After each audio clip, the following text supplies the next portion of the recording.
Dear crypto community and blockchain buddies across the globe, welcome back to Cryptonites, the no BS blockchain channel built with the community for the community. And once again, we have another mastermind and a very friendly guest today, CPO of Polymath, Thomas Borrel. Very nice to have you, my friend. Thanks, nice to be here. It's awesome, you know, a little wood, just getting warmed up here. I wish it was real heat, right? Because it's freezing now in London. How is it compared to Canada in terms of the weather? It's summertime here. It's summertime here.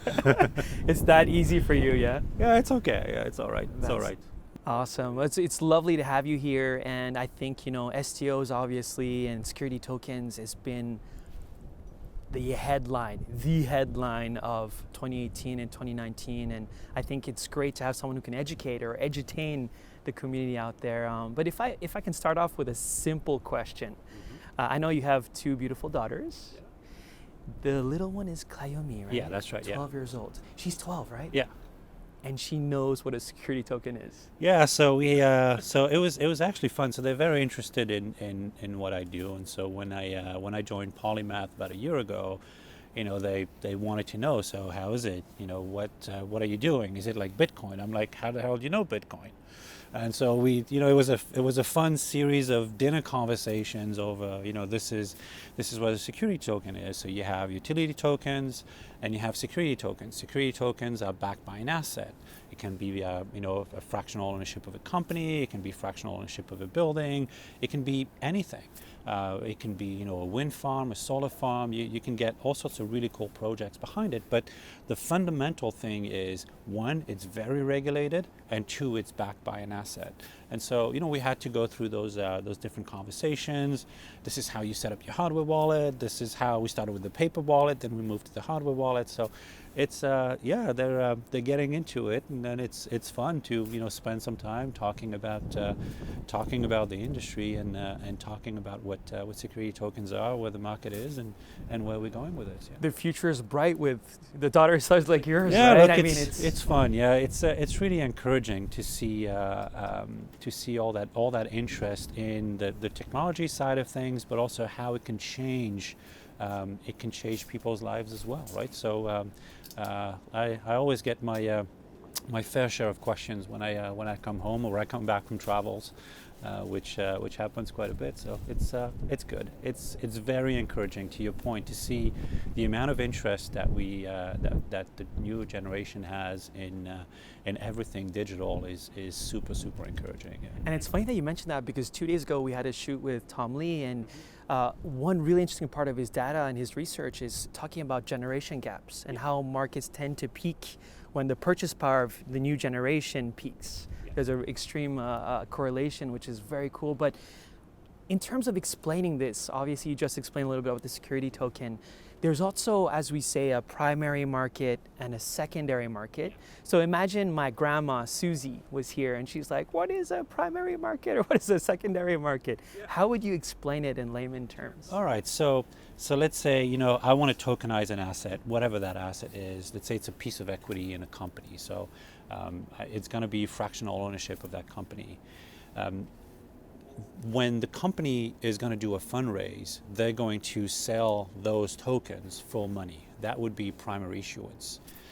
Then there's a certain number of investors that buy that particular asset, that particular token, and then later on, there could be some lockup periods. You know, regulation changes different based on the countries, but later on, you can go and buy this on an exchange, and so the exchange is the secondary market. So that's where, you know, New York Stock Exchange, for example, NASDAQ, you know, all these places, that would be the secondary market. So primary, you buy directly from the company that creates it. Secondary, you buy it from an exchange where that asset is listed.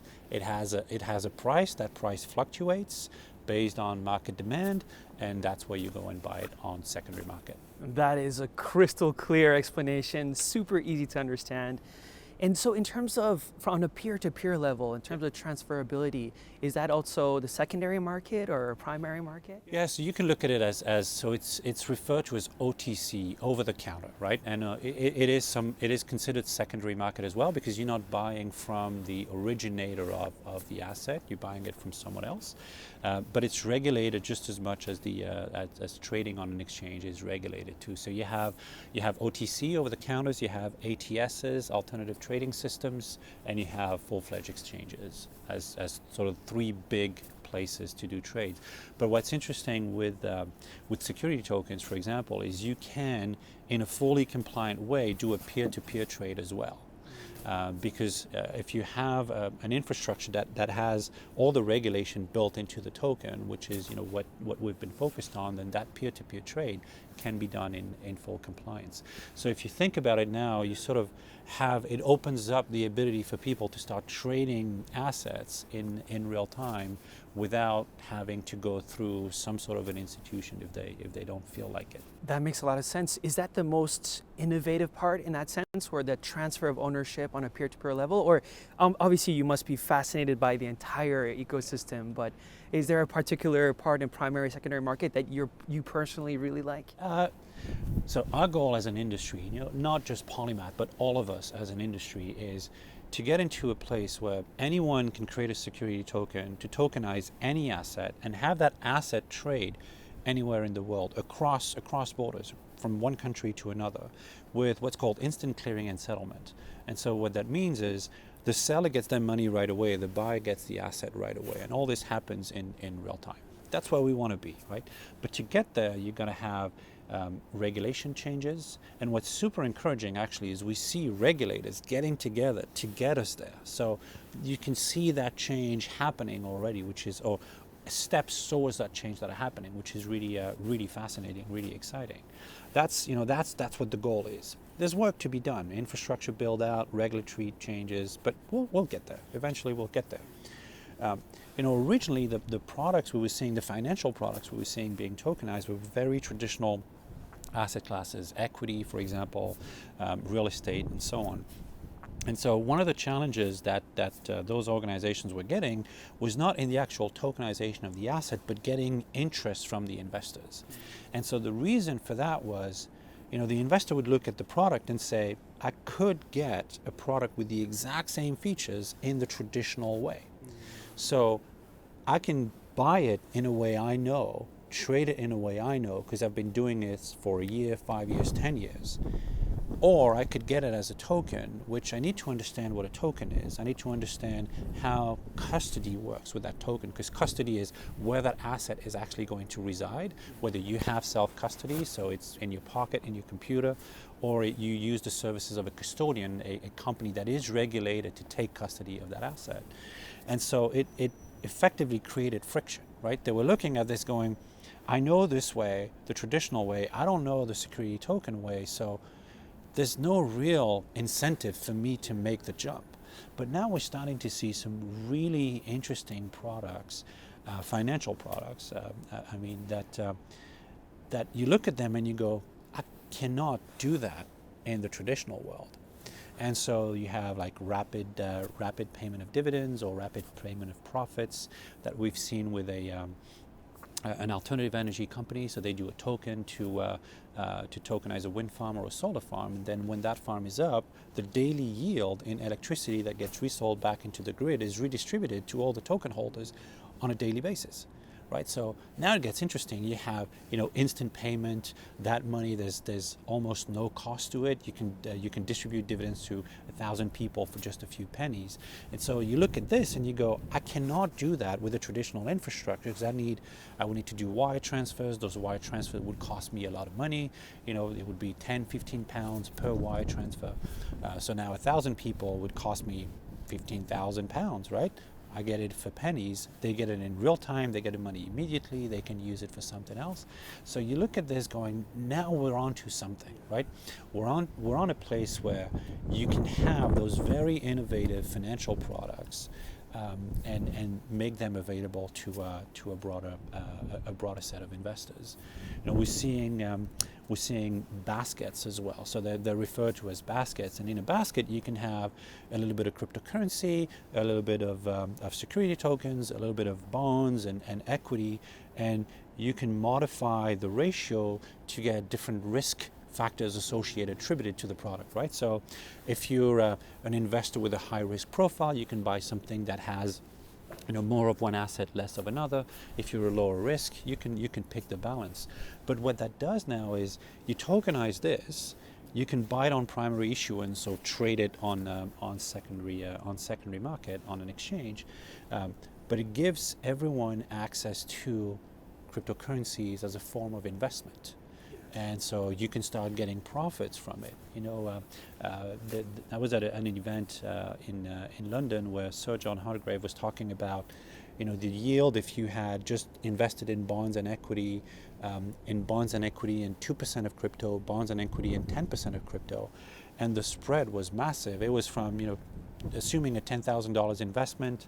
I don't want to do him, I'm going to do him poor justice, but I think it was 12,000 for bonds and equities, and up to 70,000 if you had a high percentage of cryptocurrency from an investment perspective.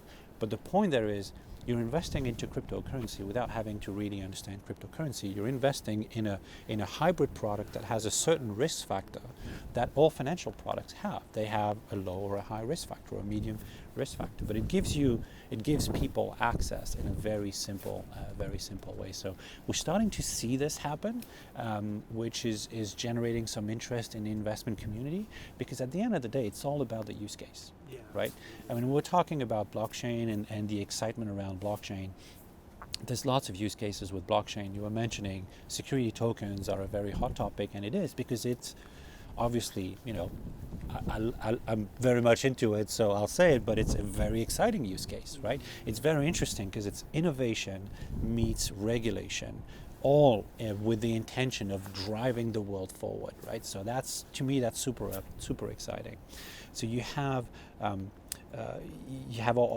blockchain that has this use case now with security tokens, so it makes it exciting, and on top of that you throw very innovative products like these baskets, like this high yield, high rate of distribution of the yield of a product, and you go, okay, now we're getting somewhere, right? Now we're going somewhere.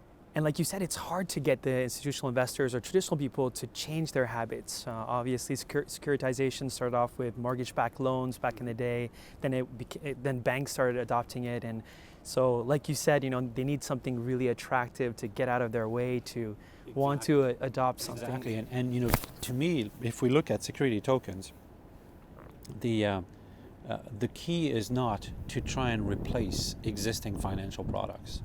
They're there for a reason. They deliver a lot of good things. We can actually augment the financial market with new products, very innovative products. Now it's getting exciting, right? So you're an investor, you're looking at this going, I want some of that. What are the steps that I need to go through to get access to this asset? Okay, I need to learn a little bit. Okay, I'll learn a little bit. And then it becomes upon us as an industry to lower the barrier of entry by simplifying, making sure that we don't use complex language when we describe what we do, making sure that we also spend the time educating everybody, right? Because it's new for everybody. We're learning every day. I'm learning every day. I got a chance to go see different jurisdictions, and every day is every day there's a new thing. Yeah, it's amazing. And you guys have been really good at simplifying things. I remember in your first white paper you had utility token is usually for people who want to use a product or a platform, while a security token is when you want ownership in a company. So company, product, very simple. And I feel like that was one of the core strengths of Polymath in the early days, at least. Yeah, and we continue to try doing this. We try doing this through our product as well, and it's a very iterative process, right? Because what's interesting, and it I keep saying it, it makes this very exciting too, is the understanding of blockchain is increasing as every day goes by. So you have this perpetual movement of the industry learning the product needing to evolve with the understanding of the users. And so you start super simple, then you add a little bit of complexity, because the understanding gets higher and higher and higher. So it's a constant movement. Constant movement. Constant movement. Just a little bit higher instead of like suddenly introducing something that just goes way over their head. There's one thing you mentioned that was super interesting earlier. You were talking about how some traditional investors might not invest into a security token if it's not innovative. Yes. And I want to ask you, because you touched upon a few asset classes. Obviously, we have real estate, which is a huge asset class. We have commodities with gold and oil, which is another huge asset class. We have, as you said, debt, bonds, equities, private equity as well, venture capital. It's really hard to wrap our heads around what is going to boom first. And obviously, I know you don't have a ball, or you cannot see the future, but in terms of adoption, like among all securities, what do you feel are the security tokens that have the highest chance of being adopted? So when we started about a year ago or so, there was an even distribution between three major asset classes. It was equity, it was funds looking to tokenize themselves, and it was real estate. What we're seeing now is less funds, more real estate, and equity relatively stable. But something that's starting to pick up are stable coins as well. So asset-backed coins that operate under a different regulation, unless there's certain countries that consider stable coins as securities, just like utility tokens. So it's again very regulated space. But they're also asset-backed. You have some that are backed by dollars, by gold, and so we're starting to see stable coins pick up as well as a mean of clearing transfers, right? So large investment banks are getting into the space, and so what's interesting about it is if you're a big bank and you're going to be transferring funds or clearing funds with other banks, you don't need to transfer any actual money. You can transfer this sort of IOU tokens, if you will, because one day I'll owe you $1 million, the next day you owe me $2 million, the following day I owe you $5 million, and all this is in constant motion. And so if you can do this digitally, in pretty much real time, then in terms of accounting and ledger updates, it's very, very simple, right? And so we're seeing quite a few stable coins, which also take away what has been a challenge for institutions and for investors to get into the space is the volatility, right? It's traditional cryptocurrencies like Bitcoin, like ETH, have fluctuated quite a bit, and within a day it can fluctuate quite a bit. So those stable coins, they fluctuate much less than traditional cryptocurrency. It's usually within the 1% to 2%. So if you look at this as like sort of foreign exchange type volatility to some extent. So we're seeing quite a few of those coming up as well, which obviously is good because it's part of building the infrastructure as well. Because in the trade the trade of a security, you have the security is bought for money, right? So you need to have the security go in one way and money go the other way. And if you have these tokenized money like stable coins, then you can have that operation happen atomically. And if you have that operation happen atomically, what it does is it makes sure that the buyer can buy, the seller can sell, they have the money. I used to take that example in presentations. So way back, because I'm that old. When you bought a subway ticket in Paris, they had, the glass window, and this had this little plate. And you would put the money on one side of the plate, and they would put the subway ticket on the other side of the plate. And you could see the ticket, they could see the money, and they would rotate the plate. You remember that? I remember that, right? Yeah. And so there was not a moment where you could get to the money and to the ticket at the same time. You could either get the money or you could get the ticket. That's what we call an atomic swap, right?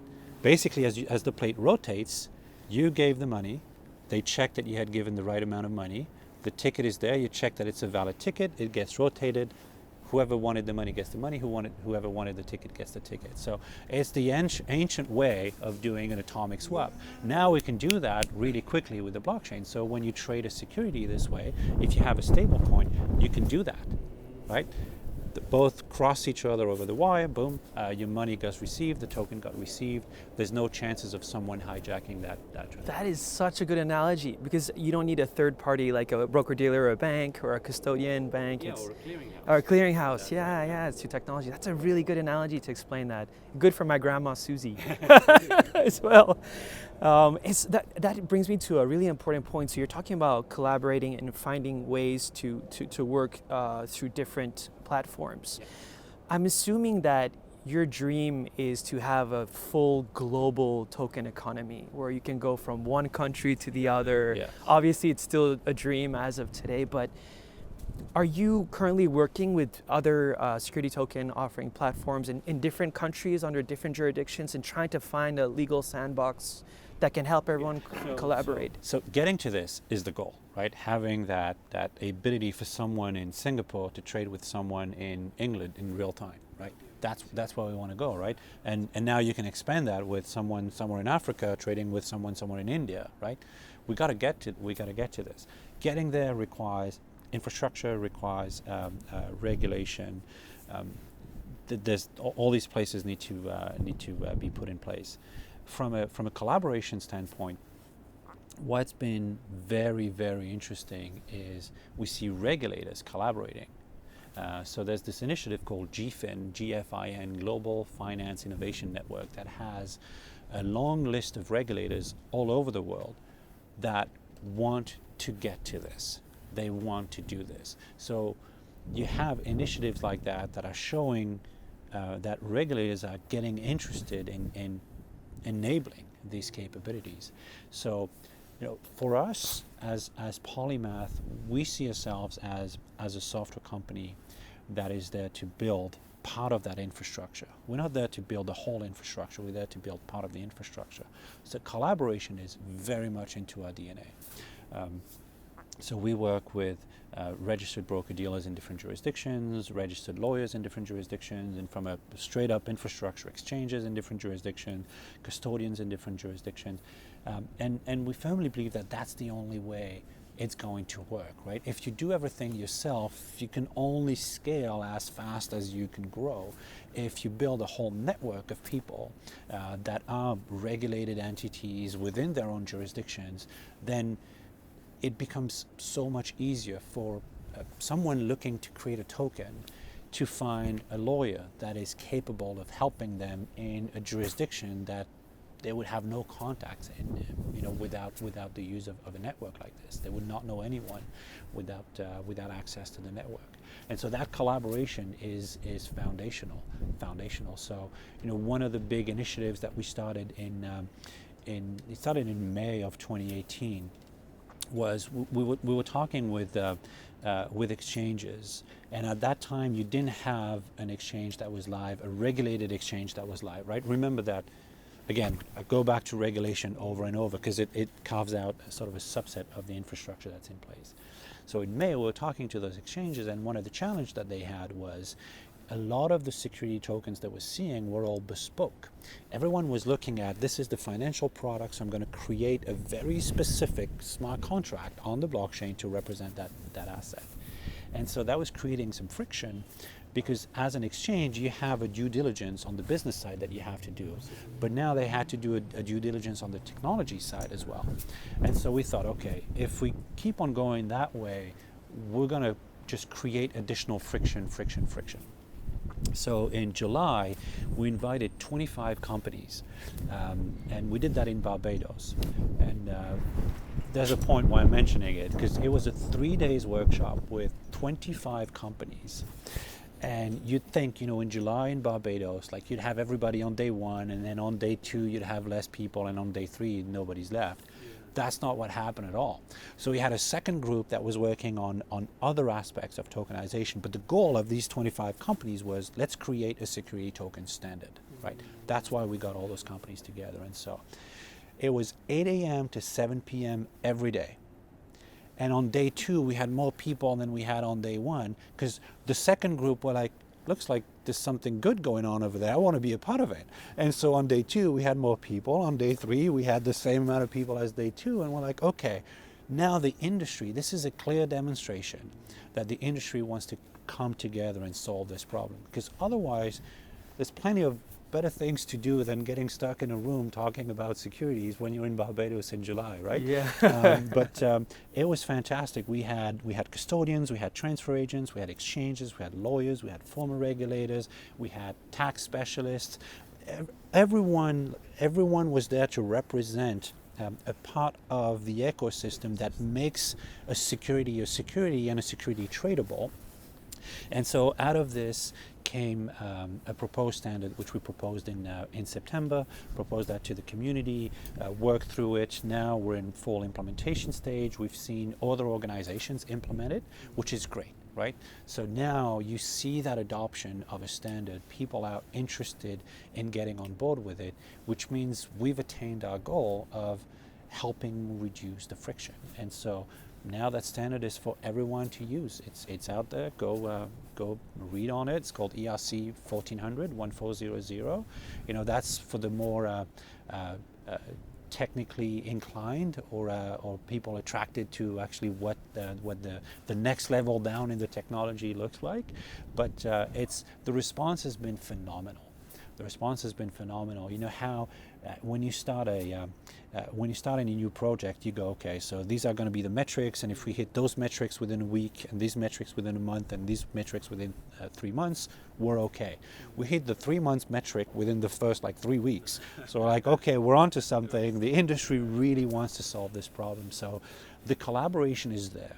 The collaboration is there between organizations that, to some degree, do the same things, as well as organizations that supplement each other's capabilities to deliver that entire end-to-end infrastructure, where the token is going to go from creation all the way to the secondary market. And that's fantastic, because at the end of the day, we're creating a brand new class of assets. We're creating a brand new industry. If we don't collaborate, that industry is not going to grow. Right? If we fight, we're only making the pie smaller and smaller. If we work together, we make the pie bigger and bigger and bigger, and that's how we're going to get heard. That's how we're going to get seen. So that's a beautiful message. Collaboration instead of competition, leading to standardization. Thank you so much. That's beautiful. So speaking of which, in terms of jurisdictions and different policies around the world, and you've been traveling a lot these days. I know you've been literally country hopping. Which must have been a great experience and very educational. Among all these different jurisdictions and countries, which ones tend to be the most friendly when it comes to security tokens and token economics? So the FCA released a consultation paper back in January. You had Singapore, the MAS, that had a statement back in November. They outlined 11 use cases. Hong Kong did that a few weeks ago. Luxembourg changed their law. They published a new law, 7363, back in March, that recognizes tokens. France changed their law as well. They voted it on December 26th and ratified it on January 4th. So we're seeing a lot of those jurisdictions really publishing clear statements on security tokens, which is fantastic. If you look at the progress or the sort of state of the union at a worldwide level, to some extent you have to look at it as 3 lanes on the highway, like a 3-car race on the highway. The US has today the most developed infrastructure, but the growth of this infrastructure is relatively slow. So you have trading venues, you have custody, you have all the pieces you need to get a full end-to-end solution. Next, you have Asia and Europe that are very close, with Asia being slightly in the lead. But Europe is catching up really fast, so they're moving way faster. So you have a licensed exchange in Singapore. You have some custodians in Singapore as well, and the rest of the jurisdictions building up. Thailand has been pretty active in the digital asset space. Europe still looking to assign licenses to allocate licenses to exchanges, allocate licenses to custodians. Switzerland has a licensed exchange. They have licensed custodians as well. So it's all moving at different speeds, but Europe, that was behind everybody, is catching up really, really, really fast, and Asia is moving super fast as well. So, to your point, all these travels, to me, they're very interesting for two things. One, because we get to learn a lot, but also we get to give a lot, right? We have to educate. So part of that is, hey, this is what we're seeing in Europe. Hey, Europe, this is what we're seeing in Asia, right? Hey, the US, this is what we're seeing in Asia and Europe.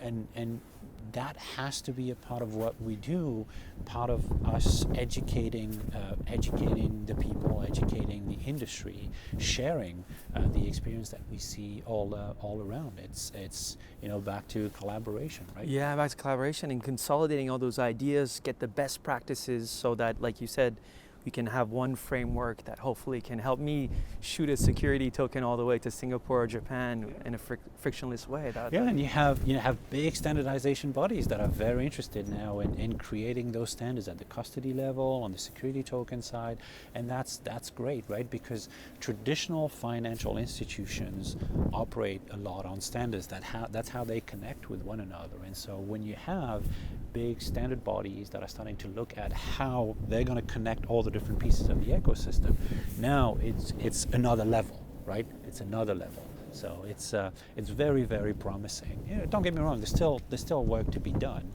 but what's fascinating is it's an industry that's new. 2 years ago there wasn't really a whole lot of talks about security tokens. So if you think about what has happened in 2 years, particularly when you consider that it has happened within a very regulated industry with traditional institutions, it's very promising, it's very exciting. Again, a lot of work to do, but the signs are showing us that all this work that's being put into building that infrastructure are paying off. Yeah.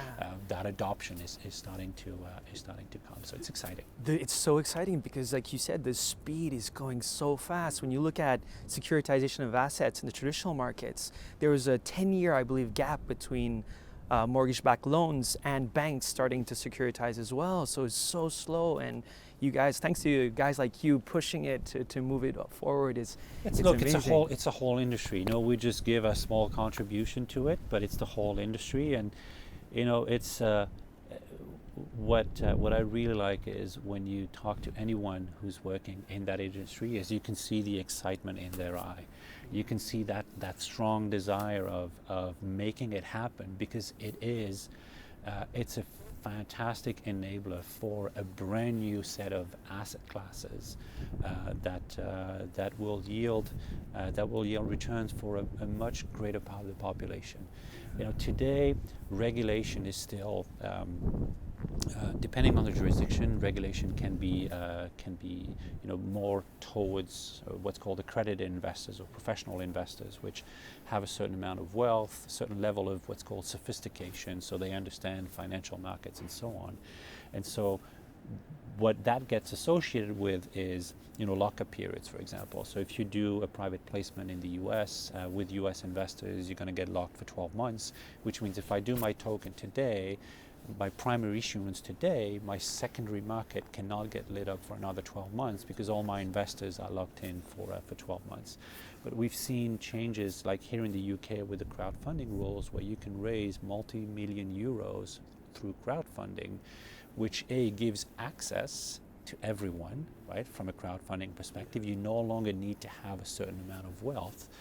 It gives access, and it accelerates the availability of the secondary market. So combine these sort of regulations with a very fast building infrastructure, and we're getting there. That's fascinating, especially like you said, the financial inclusion. Because depending on certain jurisdictions, either you need to be classified as accredited, as a qualified, as an intelligent investor, so many different type of terminology. But having access to anyone, that accessibility, financial inclusion would be absolutely mind-blowing. And that's part of the long-term goal, right? Anyone tokenizing anything and being able to trade across multiple jurisdictions. Anyone should be able to tokenize an asset that they have. Why not? Right? Equal rights, right? It would be amazing. You just mentioned at the moment that's where we're going, and you talked about some of the challenges as well. Like, if security tokens was a Superman, what would be the kryptonite at the moment, or the biggest challenge that you need to break in order to reach that mass adoption? So there's getting excitement around the product. So getting the right products created is one. Continuing to get regulatory clarity across more jurisdictions is another one. Getting the infrastructure built out is another one as well. What's positive is you have jurisdictions where everything is there, everything's in place for this to happen. But the Cryptonite really is, I think a lot of it has to do with education. Education. Getting people comfortable with what security tokens are. Because if they are comfortable and you have the right infrastructure in place and you have those exciting products out there, then you start getting those, I want that asset. I want this. This is interesting, right? I like the innovation behind it. I like the returns behind it. So I want that. And so if you have the infrastructure in place, the right assets, you're there. Well, hopefully we get there sooner rather than later. When do you see, I mean, obviously, again, you cannot predict the future, but this type of token economy where you get primary markets, secondary markets, peer-to-peer transferability, how far are we from that type of ideal environment? Yeah, so the ideal environment, we are, maybe five to 10 years out, right? It's a 5 to 10 years outlook. But I don't think we'll get there without the one-year outlook, where we start having those tokens that trade, those exciting tokens that trade, which leads to the 1 to 3 years outlook, where more people are looking at this, more regulators are saying, hold on a second, something's happening here. We got to pay attention to it. And that leads you to the 3 to 5 years outlook, where now more jurisdictions, more people wanted to get involved in that multi-jurisdictional clearing and settlement of trade, and then that leads you to the 10 years. It's not like we're going to wake up one day and all regulators have overnight signed up a piece of paper that says that's it. You can go do that now, and everybody wakes up and they know how to use a wallet, or how to get in contact with a custodian. All this is going to take time, but we're probably to get to the ideal. And I'm likely optimistic, but we got to be optimistic. You're probably looking at a 5 to 10 years outlook. But you know what? It's we're not in there for it's not a 100-meter race, right? It's an ultra marathon, I guess. This is changing the world on a societal level, socioeconomic. I mean, it's good that you guys. I mean, you say you're optimistic, but I would consider you more realistic in that sense, because the optimistic people say, oh, if you look at all the securities market, there's over 120 trillion worth of assets, and that's why it's going to explode. But at least you have, I would say, realistic. Yeah, it's going to happen over time. It's going to happen in phases. And I think if we establish the right phases and we watch them and make sure that we tune ourselves as we go, then we'll get there. But I love it. We literally covered every angle, from the bare bones, the basics, the technological, to the financial side, to the economics, to the political, to the policies and jurisdictions. Thank you so much. This was really educational, and I'm sure that everyone's going to love every single piece of it. So look, it was fantastic. I really enjoyed being here. This nice little fire over there. That was really good. But great chatting with you, and happy to come by anytime. It's really a fun space. It's a fast-moving pace. A lot of excitement in the industry, a lot of excitement outside of the industry as well. So we'll just keep going. Definitely. So if we want to follow Polymath, Medium and Twitter are the best ways. Yeah. So Polymath Network, you can follow us on Medium, you can follow us on Twitter. We have, you can go to our website, polymath.network as well. You can subscribe to our newsletter there too. We're on on social media. We're talking about education. Our developers post a lot of articles on Medium as well, on how they do certain things, and how they manage to solve this problem or this problem. And so you have more financial information there, as well as like deep technical information if you want to really get into that. And if you want to learn to code Solidity, by all means, go for it, right? If you want to start building your own smart contracts, that's the place to go. And the final question, have you tried the Swissport community app, Thomas? Look, I absolutely love it. You know, we've been talking about education all this time, and I think it's a really fun and cool way of getting a lot of people familiar with Bitcoin, familiar with cryptocurrencies. And so I really love it. Like, it's really, really cool. It's really cool. It's a fun way to get familiar with it. It's a good way to learn, and the whole prediction that you have, you know, makes it exciting. There's some gamification there, which I think is a great way for people to learn all about it. So I love it. It's really awesome. Thank you so much. I hope your daughter will try to predict and learn some financial terms. Telling you, yes, that's yes, for sure. That's happening. Thank you so much for everything, Thomas. Seriously, you have to come back when you're in London. I will. The Toronto team as well, if they're in London, let us know and we'll definitely try to get them on Cryptonites. I will. It was awesome having you. And for all those watching out there, please do not forget to subscribe, hit the like button, and blast the bell notification so you can get access to awesome information, edutainment to the max, and stay tuned to the next series of Cryptonites. Thank you very much.